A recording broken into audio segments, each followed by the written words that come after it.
Coaches and listeners, thank you for listening to the Race and Pace podcast. Be sure to like, subscribe, and share the podcast, and follow me at Coach Richards SR on Twitter, as well as my podcast guest on their social media platforms. If you like the podcast, please leave 5-star reviews so we can grow the show. Episode 23 of The Wrap features Coach Kaitlyn Laudig, the head girls basketball coach for the 4A Sinton Lady Pirates. Coach Laudig did an outstanding job navigating the duties and rigors of being a first-year head basketball coach and had a wonderful season, including a playoff win and a 22-win team. Coach Laudig attributes her program's success to her kids, who totally bought into her system, and she is yet another great example of an excellent Texas high school coach who puts kids first.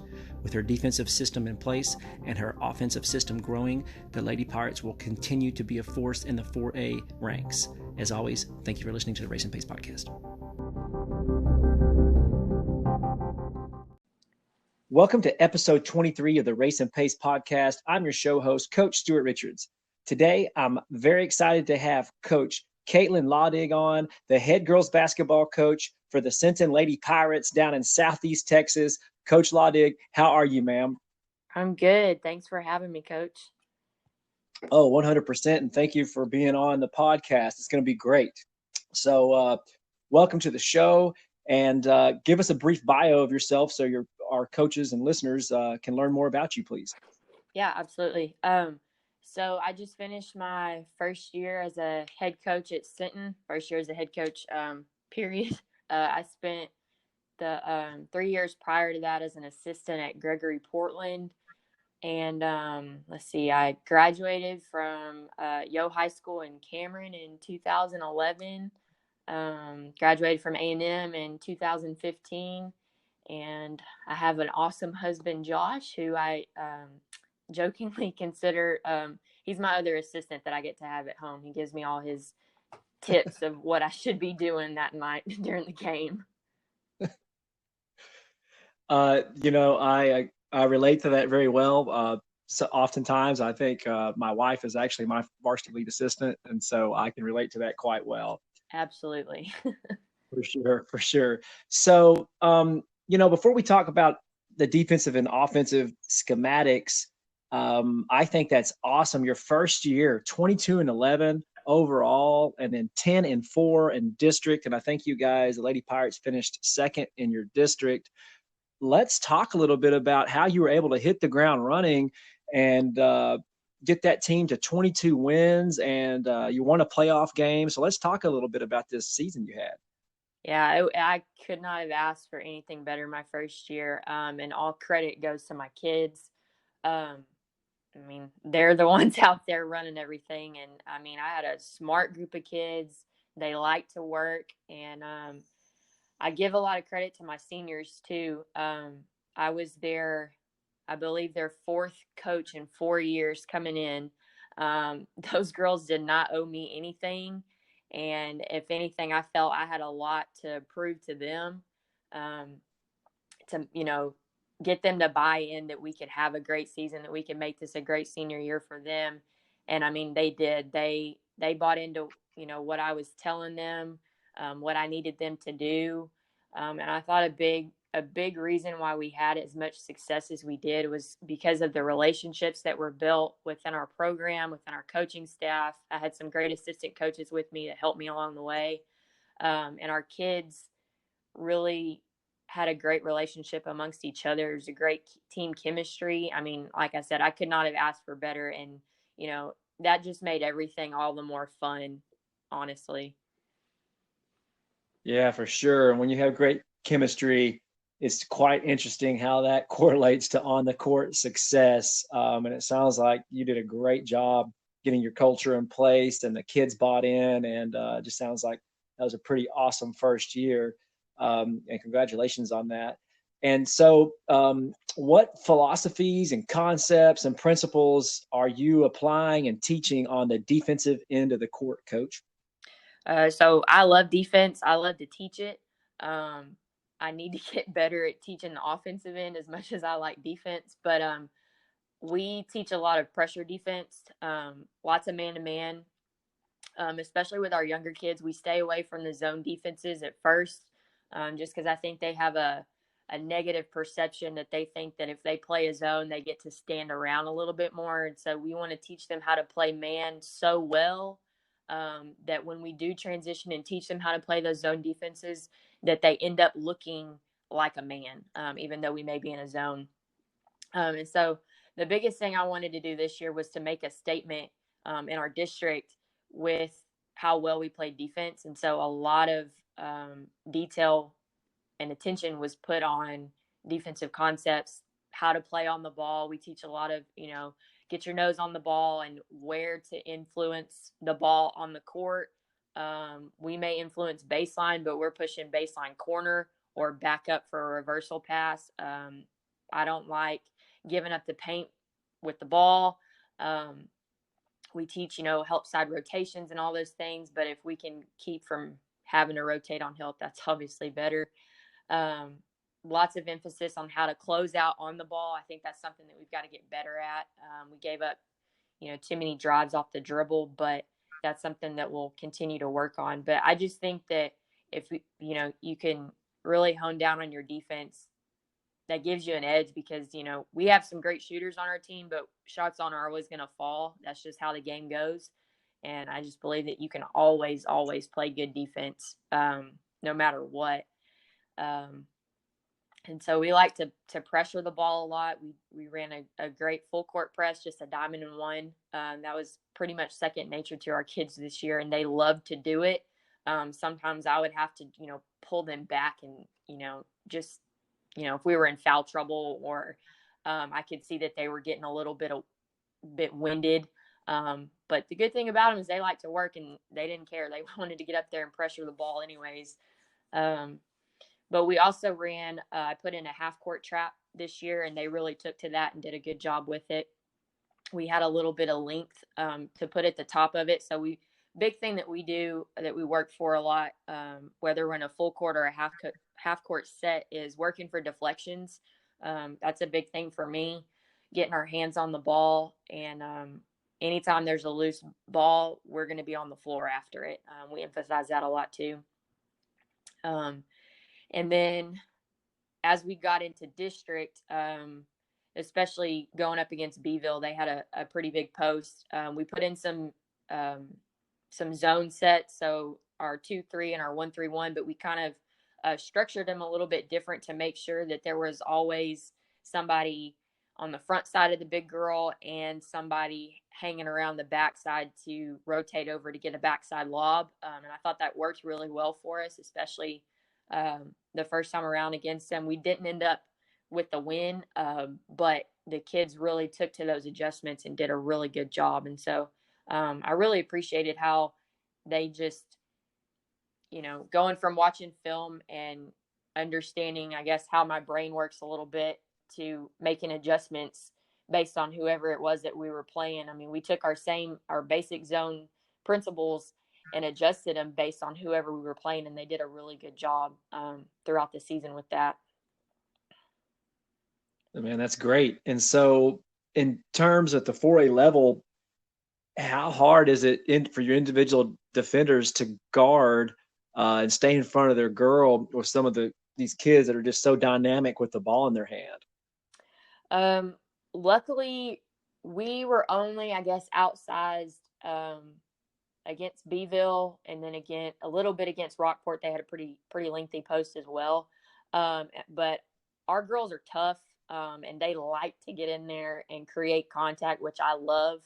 And so they don't mind getting in there and roughing somebody up a little bit, sometimes too much. We got to work on that. But like I said, they did a good job fronting the post inside, and they were smart enough to read those backside rotations to end up with the steal.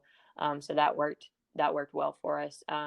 It was some of the things that hurt us was when, again, like Beeville, for example, they had a big girl on the inside, but they also had 2 or 3 guards that could really hit from the outside.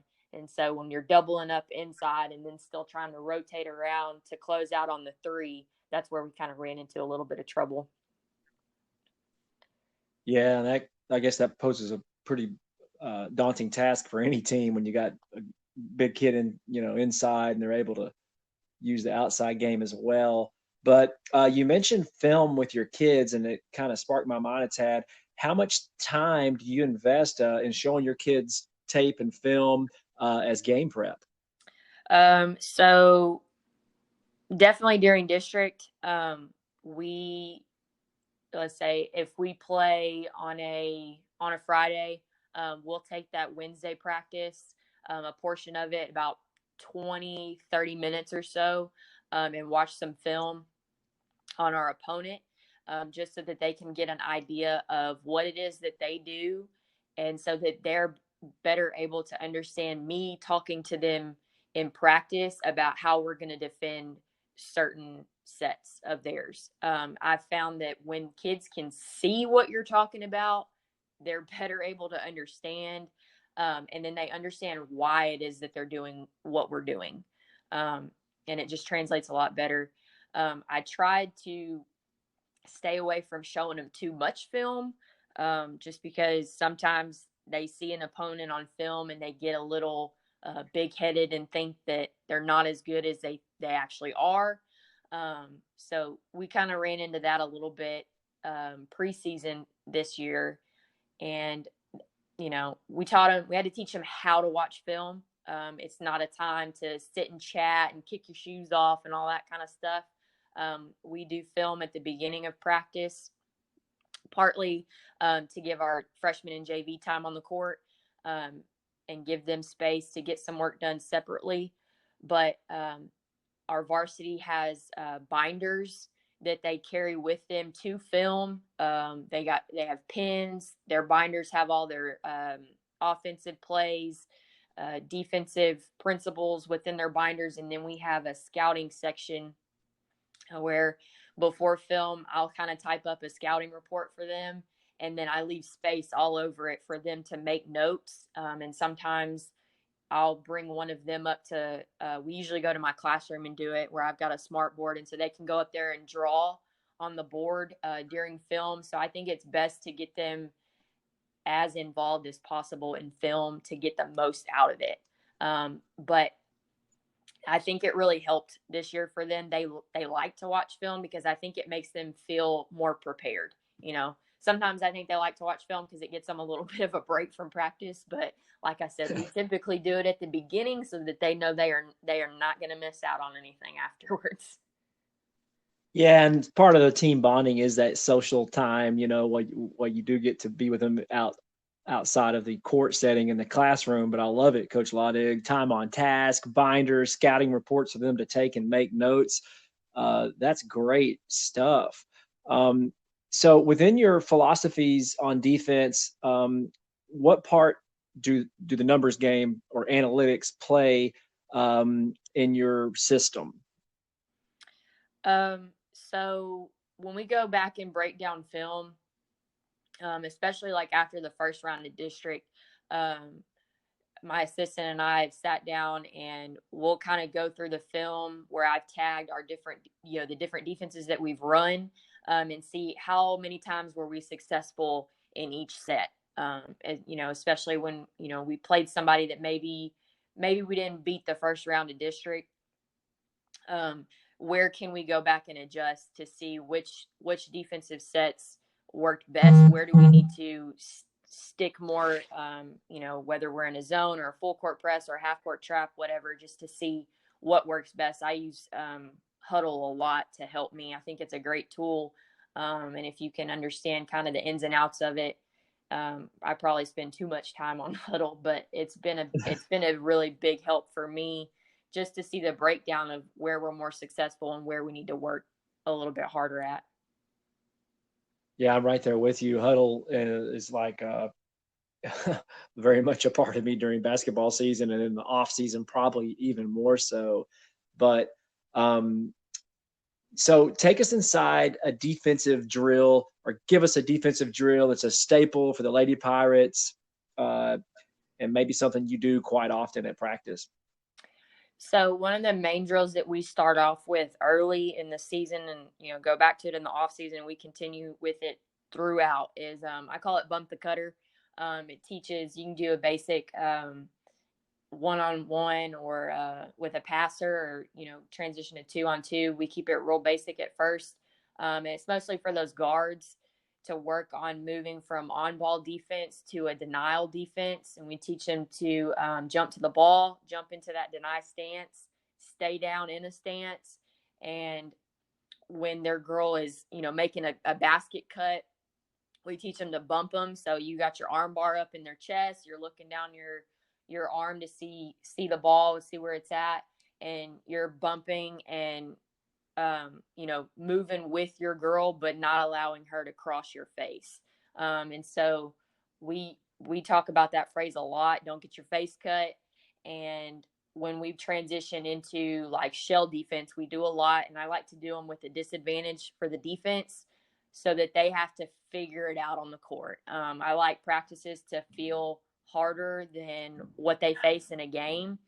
And so we'll go 5-on-4, 4 on defense with a extra shooter in the corner, or a low post on the inside for the defense to have to rotate over to. And then when we add those cuts, they know, the defense knows they cannot get their face cut, or we'll stop the drill and start over, or we'll run, or whatever. But that's a big thing for me, is not getting your face cut on defense. And then we also do one called midline closeouts. I got it from Mark Spencer, the boys basketball coach over at GP. And you start off with 4 offensive players on the perimeter, and then 4 on defense, in a line on the midline.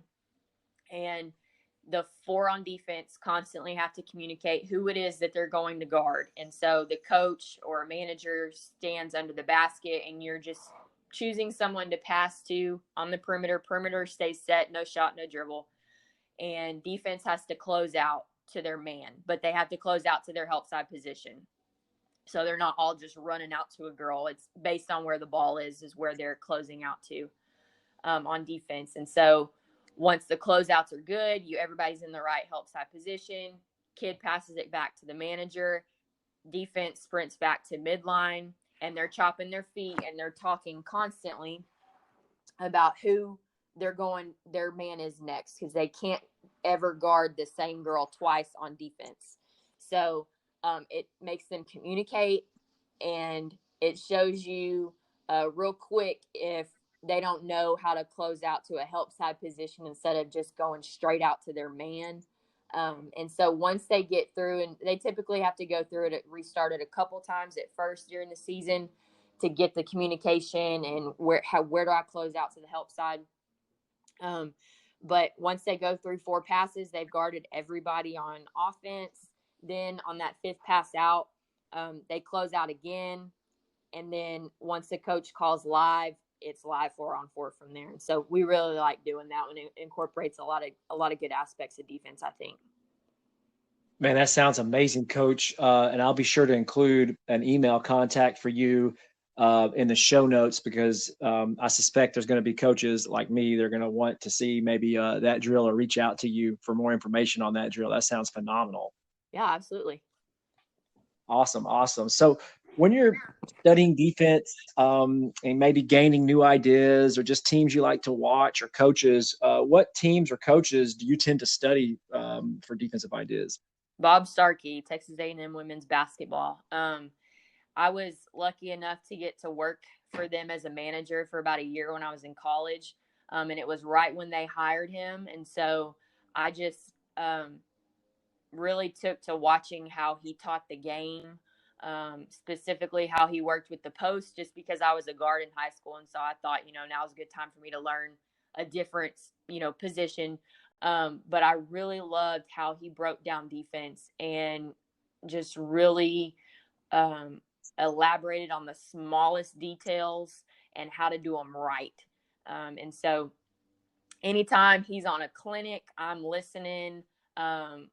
I follow him on, Twitter, Instagram, all that stuff. He's just full of so much good knowledge. And so I'm really lucky to have gotten to watch him in action while I was in college there. Yeah, and I love how you phrase that, the smallest details, because I think often we as coaches look at defense is a schematic, and probably the truth of it is it's more of an individual skill that creates the schematic. And that once we start teaching defense of a skill, I think you can really unlock your players' potential.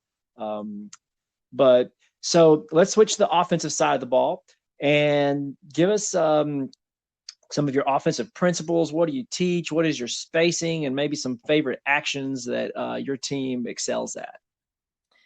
So this year we ran a little bit of a flex offense, and that worked pretty well for us. We also ran a 4-out offense, just a basic kind of read and react.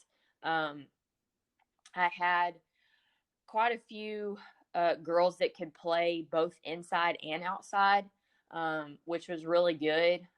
Particularly we had a shooter that was really great at shooting the three. But when she saw that she had a mismatch, a little bit of a height advantage on her girl, she would go in there and switch out, and she'd post up on the inside, and we'd get her the ball, and she'd score there too. So that worked well for us.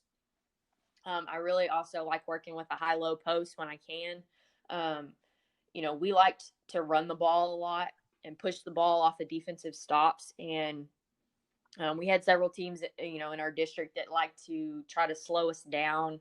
So they'd get in a zone and, really make us work for our shot opportunities.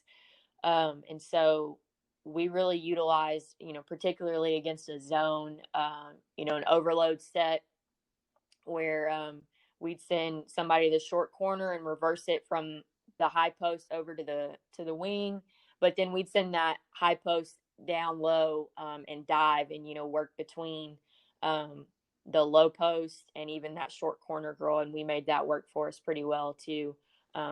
So I think that we did a good job there.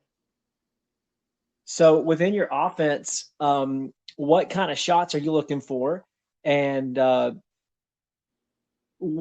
guess what actions do you like to use also that kind of dictate these shots? So what I always tell the kids, and this goes back to defense, if I never have to set up an offensive set, I will be happy. If we can get defensive stops and go down and score, I'm good with it. So obviously layups are the easiest shot in the game. But obviously, as you move throughout district and into the playoffs, that's not always going to be as easy to do and possible. So we ran a couple of sets this year that just quick hitters that worked on giving us opportunities for both a guard and a post to score if we could get it. So for the post, we're looking for a shot at the elbow. Obviously, something down low is what we are looking for first. But if it's not there, like I said, a high-low look is what we're looking for, either a shot at the elbow or from the high post, dishing down to the low post ceiling on the inside and making a move. We also look for an inside-out game. So getting it down to the low post, and we teach our guards to relocate on the wing. So on a post entry pass, and kids don't realize how often this happens, but when they feed that post, and we work on post feeds a lot, the defender on the guard that just passed into the post, a lot of times they'll turn their head to look and see where the ball went, into the post, whether it's to go trap the post or just to see where the ball went. And we teach our guards to relocate to the back of the defender's head for a shot. And we teach our posts how to pass the ball out well to our guards and give them a good pass in their shooting pocket so that they can get a quick shot up out of that too.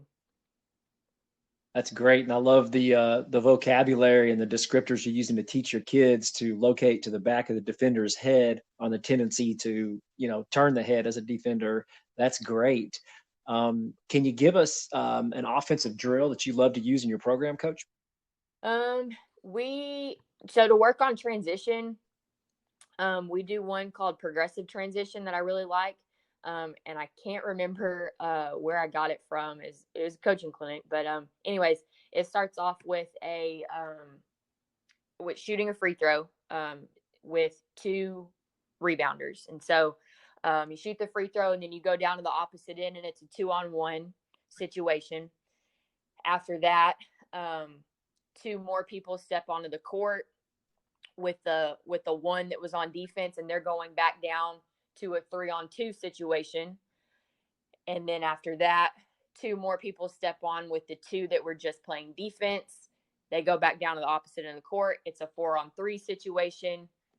2 more on the other team come on, go back down. It's a 5-on-4 situation. And then the last person steps on, and you're going down to the opposite end with a regular 5-on-5 situation. It sounds probably really confusing just listening to me say it. And I'm a very visual person, but like I said, I'm happy to email out whatever I have if anybody wants it. But we have found that that's really helped kids working through just seeing offensive advantages that they have on the court. It helped with our transition game and moving the ball, and teaches them to compete too. Because anytime we're going live, we keep score, and there's a winner and a loser, and losers typically have to do something. But our kids don't like to lose, and so that works when we keep score and stuff. But we really like progressive transition because it teaches your defense to have to work and communicate. Sometimes we'll end up with defensive stops out of that, which offensively, obviously, that's not what we want. But then, at the end, you get a typical 5-on-5 look as well. Yeah, combination drills to me, like you're talking about, are the way to go. And building upon the kids to help them become more competitive and continue that kind of spirit, to me, just makes for a really fun and up-tempo practice as well. Absolutely. And so, speaking of players and their competitive spirits, how do you reach today's players, Coach? I think the biggest thing is being real with them and being honest with them all the time. Kids need to know who you are, and you need to be that same person with them all the time. It shouldn't have to be a guessing game for the kids when it comes to talking to you and stuff. And I think it's important, the biggest part to me, I think, of this job as coaches is cultivating relationships with our players, because, they shouldn't feel like they're just a win-loss record for us. They've got to know that they're important to us as people, that they matter, because I found, especially this year, that there were so many things that went on in my players' lives that had nothing to do with basketball. And I was glad to be able to be, play a different role for them other than just their basketball coach, and I think in so many players and kids today, sometimes you've got to be just a listening board for them, a sounding board. Sometimes you've got to play, like their second mom for them while they're at school, because some of them need it. But I think it's just important to create those relationships with them. And like I said, with them about being honest, sometimes that's hard. Sometimes, when it comes down to talking about, playing time or why you're on a certain team as opposed to a different one, sometimes it might seem hard to, hurt a kid's feelings, sometimes, but it's important to be honest, and kids appreciate that. It may sound hard for them at first, but I think you run into a lot less issues, obviously, too, the more honest that you are with your players. And I think another important thing is tell them, as far as basketball goes, tell them why you're doing what you're doing. And for me, I learned a little bit of humility this year, as far as how to teach the game. I'm no master at it. And I've really, you got to take pride in how you teach the game. And especially when you're working with younger players, to over explain everything and tell them where you want them to face and why. And, as far as, when you're working like with your junior high program and things like that, and not to get frustrated when they question you, because a lot of times it's not out of a disrespectful thing. They just want to know, and they want to know why we're doing what we're doing so that it makes more sense, in their head. And I think it's also important, as coaches, like, admit when you're wrong. we screw up, we make mistakes, we're human. And I'm the first one to admit, like, guys, I screwed up. I called something totally stupid. And they'll say, well, coach, yeah, I was wondering, why you did that, but we did it anyways. But I think it's important for kids to know that, you're human and you're not out there just to be, a dictator of some sort, that, you're just like them. You make mistakes, you move on, you own up to it, and there we go. No, I think that's awesome. And it sounds like you're really doing a great job of, making sure your players in your program have value and feel valued. And so I think that's just fantastic. And so what advice, now that you've been a head coach, would you give for first year head coaches? I think, first of all, ask for help when you need it and don't be afraid to ask. Because I think when you act like you know it all, it's not going to end up well. Take tons of notes, whether that be like in meetings with your athletic director and your coordinator, to your assistant coaches. A lot of times when you're coming into a program, and those assistant coaches have been there, those are your best resources. So, talk to them, get to know them as people as well. Make them feel valued, because they are super, super valuable. And delegate. That was something that I didn't do a great job of this year. I think just because I was just really trying to get a feel for everything. But that is something I'm going to improve on, is delegating to people that can help you and that want to help you. Your assistants, managers, find some good student managers that you can trust, and put them to work. We had some really great ones this year that helped us out a lot.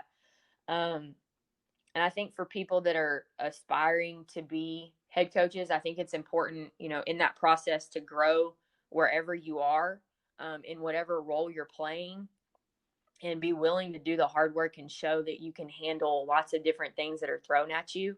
Because it really does speak volumes.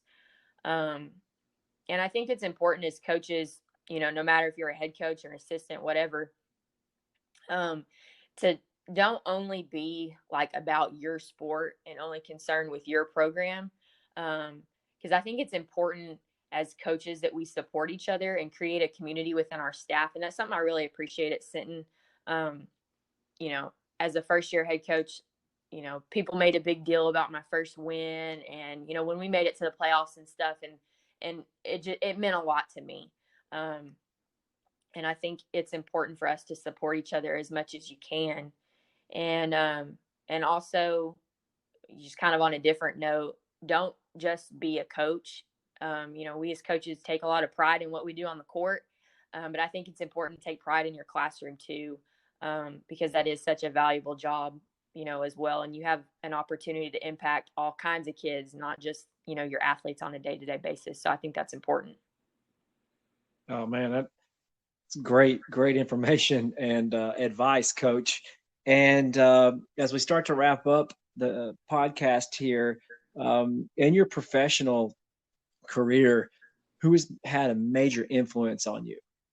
That's my favorite question. So my grandpa coached girls basketball in Rogers, Texas. His career, 42 years, I think all but 4 years he was in Rogers. So that's pretty remarkable to stay somewhere that long. Harley Doggett was his name. He popped to me. But he passed in 2014. But he by far is the reason why I'm doing what I'm doing today and why I love it so much. I grew up in the gym watching him coach and sitting on the bench with his girls and hanging out in the locker room and just being a gym rat. And I would not have had it any other way. He taught me the ins and outs of the game and sent me to all kinds of basketball camps. And that's just, where our relationship kind of grew, was just in the gym. And I loved it. And he taught me how to love the game and how to play the game and how to respect the game. And, I got to see the impact that he had on so many people, so many, young girls, and, still to this day, which I thought was really special. And, I started out, wanting to be a coach just because, selfish reason. I just couldn't imagine my life without basketball. But, the more experiences I've had and time that I've had as a coach, it's more than just basketball now. I truly could not imagine life without, these kids that I get to be around on a day-to-day basis and getting to teach the game I love and teaching them how to play. And, by far, Pop is the reason why I'm doing what I'm doing. Oh, that's so awesome. And thank you for sharing that, Coach. And maybe just to wrap up, what's a book you would recommend for coaches in general?